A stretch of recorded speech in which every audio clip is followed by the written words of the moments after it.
বিরতির পর স্বাগত। মন্ত্রী সুধাংশু দাসের বিতর্কিত মন্তব্য নিয়ে এবার রাজ্যপালের কাছে দ্বারস্থ হয়েছে বিরোধী দলনেতা। একরাশ অভিযোগ তিনি করলেন। ঔরঙ্গজেব নিয়ে নিজের সামাজিক মাধ্যমে বিতর্কিত মন্তব্য করেছিলেন মন্ত্রী সুধাংশু দাস। তারপরে কিন্তু এবার রাজ্যপালের কাছে অভিযোগ করলেন বিরোধী দলনেতা। বিভিন্ন রাজনৈতিক দলকে জড়িয়ে ঔরঙ্গজেবের সমালোচনা করেছিলেন এই মন্ত্রী। বিস্তারিত জানবো, টেলিফোন লাইনে যুক্ত হয়ে গেছে প্রতিনিধি সম্রাট চৌধুরী। সম্রাট, ঠিক কি জানতে পারছো? দেখো, আজ রাজ্যের বিরোধী দলনেতা জিতেন্দ্র চৌধুরী রাজ্যপাল ইন্দ্রসেনা রেড্ডি নাল্লুর কাছে একটি লিখিত অভিযোগপত্র দায়ের করেছেন এবং সেই অভিযোগপত্রে রাজ্যের যে পশু কল্যাণ মন্ত্রী রয়েছেন সুধাংশু দাস, তার বিরুদ্ধে তার যে একটি ফেসবুক পোস্ট রয়েছে সেই নিয়ে কিন্তু তীব্র আপত্তি জানিয়ে ঘটনার তদন্ত এবং ব্যবস্থা নেওয়ার দাবি জানিয়েছেন। কি সেই পোস্ট হচ্ছে গত 13 মার্চ মন্ত্রী সুধাংশু দাস তার যে সামাজিক মাধ্যম ফেসবুকে একটি পোস্ট করেছেন। সেখানে সাম্প্রতিক যে ঔরঙ্গজেব নিয়ে যে উত্তাল রয়েছে দেশের বিভিন্ন রাজনৈতিক পরিস্থিতি, সেই ঔরঙ্গজেব নিয়ে তিনি একটি পোস্ট করেছেন। সেই পোস্টটি আমি তোমাকে পড়ে শোনাচ্ছি।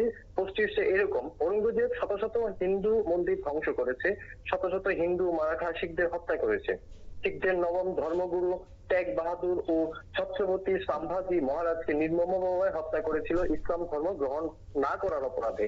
সেই ইসলামিক আতঙ্কবাদী, ডাকাত, চোর, অসভ্য, বর্বর, পশু সমতুল্য পাপীর বিচার ধারার সাথে ভারতের বিরোধী দল সমাজবাদী পার্টি, কংগ্রেস ও বামপন্থীরা যুক্ত থাকে শুধু কট্টরপন্থী জিহাদিদের ভোট পাওয়ার জন্য।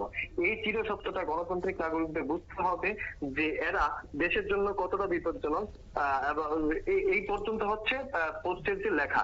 ঘটনার ঠিক পরদিন 14 মার্চ কিন্তু এই যে এই পোস্টের তীব্র নিন্দা করে কিন্তু আরেকটি পাল্টা পোস্ট করেছিলেন বিজেপির যে জোট শরিক রয়েছে চিত্রামতা, সেই চিত্রামতা দলের যে প্রতিষ্ঠাতা প্রধান প্রদ্যুৎ কিশোর দেববর্মন। জোটে থাকার পরও কিন্তু এই ধরনের যে পোস্ট তা নিয়ে কিন্তু প্রতিবাদ করতে কিন্তু একদম দ্বিধাবোধ করেননি প্রদ্যুৎ কিশোর দেববর্মন।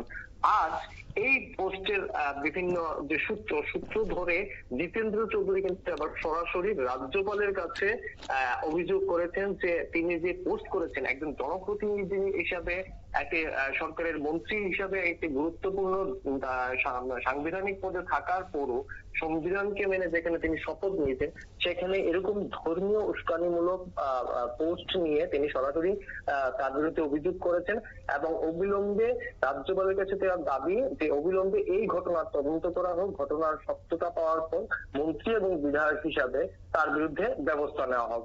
এই হচ্ছে মূল আজকের যে তোমার অভিযোগ, তার অভিযোগের প্রেক্ষাপট। তিনি এই যে মন্ত্রী যে পোস্টটি করেছেন সেটি গত 13 মার্চের ঘটনা। পরদিনই প্রতিক্রিয়া জানিয়েছেন প্রদ্যুৎ কিশোর দেববর্মন 14 মার্চ। আজ 18 মার্চ লিখিত অভিযোগ দায়ের করেছেন বিরোধী দলনেতা। অঙ্কিতা, ধন্যবাদ। অর্থাৎ আজ রাজ্যপাল ইন্দ্রসেনা রেড্ডি নাল্লুর কাছে অভিযোগ জানিয়েছেন বিরোধী দলনেতা জিতেন্দ্র চৌধুরী এবং যে রাজনৈতিক উস্কানিমূলক মন্তব্য করেছেন মন্ত্রী সুধাংশু দাস, এমনটাই কিন্তু আজ অভিযোগ করলেন বিরোধী দলনেতা। নিয়ে নিচ্ছে মুহূর্তে ছোট্ট একটি বিজ্ঞাপন বিরতি, খুব দ্রুত ফিরে আসি।